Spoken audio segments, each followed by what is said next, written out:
میرے کریم آقا صلی اللہ علیہ وآلہ وسلم فرماتے ہیں وہ بندہ جس کے سر کو پتھر کی وجہ سے کچلا جا رہا تھا، میں نے پوچھا یہ کون ہے، اس کو یہ سزا کیوں دی جا رہی ہے؟ تو عرض کیا یا رسول اللہ صلی اللہ علیہ وآلہ وسلم، یہ آپ کی امت کا وہ بندہ تھا جو نماز نہیں پڑھتا تھا، نماز میں سستی کرتا تھا، اس لیے اس کے سر کو کچلا جا رہا ہے۔ میرے آقا صلی اللہ علیہ وآلہ وسلم کے دیوانوں، آج اب اس امت محمدیہ میں 90% لوگوں کو ہم دیکھ رہے ہیں کہ وہ نماز نہیں پڑھتے، نماز چھوڑ چکے ہیں، اور یہ بات بڑی، یہ یہاں پر علماء کرام موجود ہیں، بڑی تعداد میں موجود ہیں، پڑھے لکھے لوگ موجود ہیں۔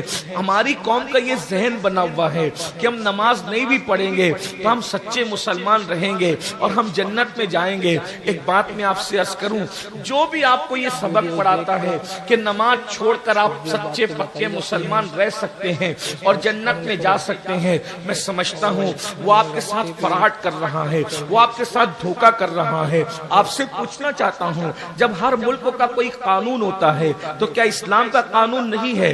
اللہ کے رسول صلی اللہ علیہ وآلہ وسلم کا فرمان سنو، اس حدیث کو سنو جس حدیث کا کوئی انکار نہیں کرتا۔ میرے آقا علیہ الصلوۃ والتسلیم نے فرمایا جو جان بوجھ کر ایک وقت کی نماز چھوڑ دیتا ہے اس کا نام جہنم کے دروازے پہ لکھ دیا جاتا ہے، اور پھر آقا نے یہ بھی فرمایا جس کا نام جہنم کے دروازے پہ لکھا جاتا ہے وہ جہنم میں داخل کیا جائے گا۔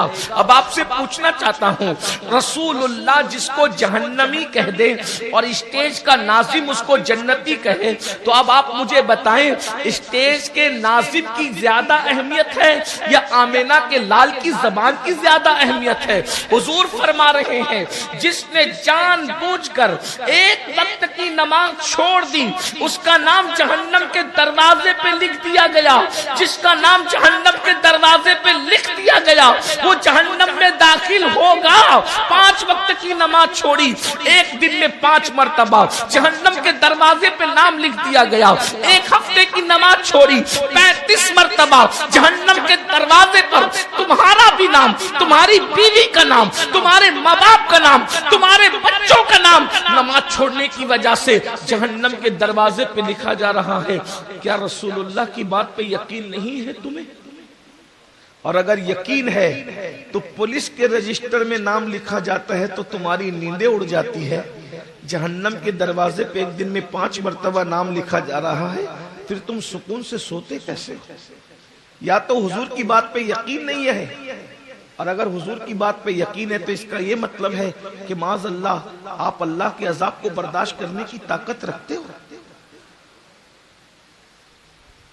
کمزوری کا عالم یہ ہے کہ محلے کے کارپوریٹر سے بھی ڈرتے ہیں، کمزوری کا عالم یہ ہے کہ کھیت کے بچھو سے بھی ڈرتے ہیں، اور بے باکی کا حال یہ ہے کہ اللہ سے نہیں ڈرتے، اللہ کے عذاب سے نہیں ڈرتے۔ اللہ کا عذاب کیا ہے؟ اللہ کا عذاب کیا ہے؟ اللہ کا عذاب قرآن کہتا ہے ان بطش ربک لشدید، تیرے رب کی پکڑ بڑی سخت ہے۔ اللہ جو عذاب دینے پر آئے، اچھا یہی نہیں کہ اللہ قبر میں عذاب دے گا، صرف صرف جہنم میں دے گا نہیں، اللہ تبارک و تعالیٰ قادر و قیوم ہے، قہار و جبار ہے، وہ دنیا میں بھی عذاب دیتا ہے اور دے رہا ہے۔ آج ہمارے گھروں میں جو اللہ نے ہماری اولادوں کو ہمارے لیے نافرمان بنا دیا، یہ اللہ کے عذابوں میں سے عذاب ہے۔ اکثر ماں باپ کہتے ہیں اولاد فرما بردار نہیں ہے، تم نے اللہ کی نافرمانی کی، خدا نے تمہیں سزا یہ دی کہ تمہاری اولاد کو نافرمان بنا دی، ورنہ اگر اللہ چاہے تو کتوں کو بھی وفادار کر دے، کتوں کو بھی فرما بردار کر دے۔ جو اللہ کتے کو فرما بردار کر سکتا ہے، اور 309 سال تک ایک کتا اللہ والوں کی چوکھٹ پر بیٹھ کر کے اپنا وقت گزار دیتا ہے، آخر اس کتے کے دل میں ولیوں کی محبت کس نے پیدا کی؟ بس بات اتنی تھی، وہ اللہ والے اللہ کے وفادار تھے، اللہ نے جانور کو بھی ان کا وفادار کر دیا۔ بھونکنے والا جانور ان کے سامنے دم ہلانے لگا تو تو اگر آج ہماری اولاد بڑی بڑی اسکول اور کالجوں میں پڑھ کر ہماری نافرمان ہے تو اس کا مطلب یہی ہے کہ تم اللہ کے ساتھ بے وفائی کر رہے ہو، غداری کر رہے ہو۔ میں غداری کے الفاظ کہہ رہا ہوں، جملے برے لگے تو معاف کر دینا۔ ہم سے بڑا غدار کون ہوگا؟ اللہ ہی کے تو احسان ہے۔ ارے جو 5-6 ہزار کی نوکری دیتا ہے اس کے سامنے ہاتھ باندھ کے کھڑے رہتے ہو، وہ کون سی نعمت ہے جو اللہ نے نہیں دی؟ بلکہ وہ نوکری بھی دینے کا جو سبب بنا ہے، اس کے دل میں بھی نوکری دینے کی توفیق جس نے ڈالی اس کو اللہ کہتے ہیں۔ اگر اللہ توفیق نہ ڈالتا تو وہ بھی 5-6 ہزار کی نوکری نہ دیتا، بلکہ اللہ اکبر، اللہ کی مرضی کے بغیر دنیا میں پتا بھی نہیں ہلتا۔ کسی کو نوکری کیا مل سکتی ہے؟ میں صرف ایک تجزیہ آپ کے سامنے پیش کرتا ہوں، تھوڑا توجہ کرنا۔ ہم سے بڑا اللہ کا غدار اور بے وفا کون ہو سکتا ہے؟ جملے تلخ لگے تو معاف کرنا۔ کبھی سوچا اپنے چہرے کو روزانہ ایک دن کے اندر 50 مرتبہ آئینے میں دیکھ کر جو گھمنڈ کرتے ہو نا، میں کتنا خوبصورت ہوں، میں کتنا خوبصورت ہوں، تم سب خوبصورت ہو، لیکن آئینے میں دیکھ دیکھ کر اتراتے ہو نا، میرا رنگ، میری آنکھیں، میرے ہونٹ، میرے بال، یہ بار بار بالوں میں انگلیاں ڈالتے ہو۔ کبھی تصور کیا اگر اللہ نے خوبصورت نہ بنایا ہوتا تو کیا میں اور آپ خوبصورت ہوتے؟ ذرا بتاؤ تو صحیح۔ اگر وہ سور بنا دیتا، اگر وہ بندر بنا دیتا، اگر وہ اللہ اکبر چوہا بنا دیتا، بتائیے اگر وہ رینگنے والی کوئی مخلوق بنا دیتا، کوئی تھا جو اللہ سے جا کر بحث کرتا، اللہ سے جا کر کے اعتراض کرتا؟ ہے کسی میں ہمت جو اللہ تبارک و تعالیٰ سے سوال کرتا کہ مجھے چوہا کیوں بنایا، مجھے بندر کیوں بنایا، مجھے سور کیوں بنایا؟ بولو بولو ذرا بتاؤ۔ اللہ اکبر۔ مسلمانوں اللہ کا احسان محسوس کرو، اللہ کا احسان محسوس کرو۔ توجہ چاہتا ہوں، تم سب کی توجہ چاہتا ہوں۔ عقائد و اعمال کی اصلاح کی محفل منعقد کرنے والوں، اللہ کرے میری بات تم سب کے دلوں میں اتر جائے، بلکہ میری بات میرے خود کے دل میں بھی اتر جائے۔ اللہ اکبر۔ تصور کرو انسان کس نے بنایا؟ اللہ نے بنایا۔ اس کے بعد ذرا غور کیجئے، انسان بنا کر انسانوں میں بھی خوبصورت بنایا، حسین بنایا۔ اگر ہونٹ کٹے ہوتے تو کیا ہوتا؟ اندھے ہوتے تو کیا ہوتا؟ گونگے ہوتے تو کیا ہوتا؟ جاؤ آنکھوں کی اہمیت اندھوں سے جا کر پوچھو، زبان کی اہمیت گونگوں سے جا کر کے پوچھو، لنگڑوں سے پیروں کی اہمیت جا کر کے پوچھو، لولوں سے ہاتھوں کی اہمیت جا کر کے پوچھو، ہاں ہاں کم دماغوں سے دماغ اور عقل کی اہمیت جا کر کے پوچھو۔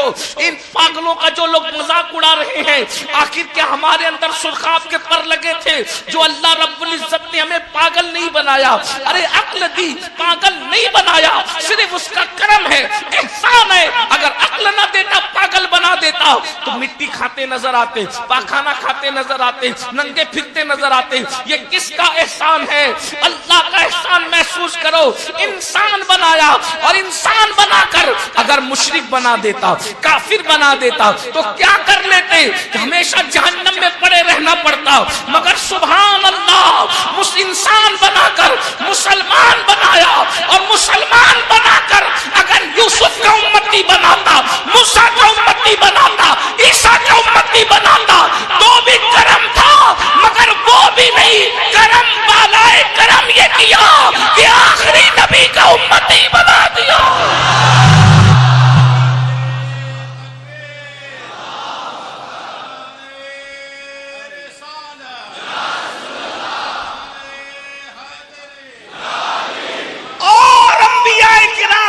امتی ہونے میں اور آخری نبی کی امتی ہونے میں فرق اتنا ہی ایک جملے میں واضح کروں گا کہ اور انبیاء کی امتی ہونے میں امت کو فکر کرنا ہے اللہ میری مغفرت کر دے، اور آخری نبی کا امتی ہونے کا فرق یہ ہے کہ امت سو رہی ہے، اس کے پیدا ہونے سے پہلے پوری زندگی نبی دعا کر رہے اللہ میری امت کی مغفرت فرما دے۔ اتنے احسانات جس خدا کے ہوں، پھر ماں کے پیٹ میں پیدا اس نے کیا، شکل خوبصورت بنائی، پیدا ہونے سے پہلے ماں کے سینے میں غذا پیدا کی۔ اگر اللہ ماں کے سینے میں غذا پیدا نہ کرتا، ہمارے باپ میں طاقت نہیں تھی ہمیں کھلا سکنے کی، ہماری ماں میں طاقت نہیں، اس نے پیدا کیا نا، روزی اس نے پیدا کی، اور کون سی روزی پیدا کی؟ جو ہمارے لیے مناسب تھی۔ اگر نامناسب پیدا کرتا اور ایک بات اور بھی عرض کروں، ماں کے سینے میں غذا پیدا کر کے اس کے سینے میں ممتا بھی پیدا کی. اگر ممتا پیدا نہ کرتا، دوا خانے میں جنم دے کر بھاگ جاتی تو کیا کر لیتے. بے شمار مائیں تو ایسی تھی نا.